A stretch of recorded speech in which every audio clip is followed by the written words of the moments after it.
ജാനുവിൻ്റെ dress തപ്പി തപ്പി ഞാൻ എത്തിപ്പെട്ടത് ദേ ഇവിടെയാണ് കേട്ടോ. ഇതൊരു സ്പെഷ്യൽ പെട്ടിയാണ്, ഒരു വലിയ ബോക്സ്. എൻ്റെ ഒരുപാട് സ്വപ്നങ്ങളും സന്തോഷങ്ങളും ഒക്കെ ദേ ഈ ബോക്സിനുള്ളിൽ ഇങ്ങനെയുണ്ട്. ഇതെന്ത് ബോക്സാണെന്നറിയാമോ? ഞാൻ ദാ തുറന്ന് കാണിക്കാം. പണ്ടത്തെ അമ്മമ്മമാരൊക്കെ സൂക്ഷിച്ച് വെക്കുന്ന പോലത്തെ ഒരു പെട്ടിയാണ് കേട്ടോ ഇത്. ഇത് മുഴുവനും എൻ്റെ കല്യാണത്തിൻ്റെ വസ്ത്രങ്ങളാണ്.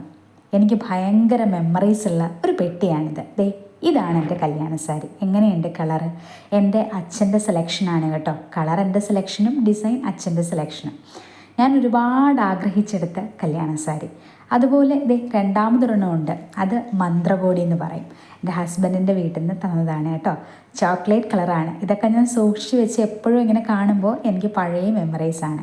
ഇതൊക്കെ എൻ്റെ റിസപ്ഷൻ്റെ ഡ്രസ്സുകളാണ് കേട്ടോ. വളരെ ഭംഗിയായിട്ട് അന്ന് ഞാൻ ചെയ്തെടുത്തതാണ്. ഇന്ന് ആലോചിക്കുമ്പോൾ എനിക്ക് ചിരിയും നാണക്കേടും ഒക്കെ തോന്നും.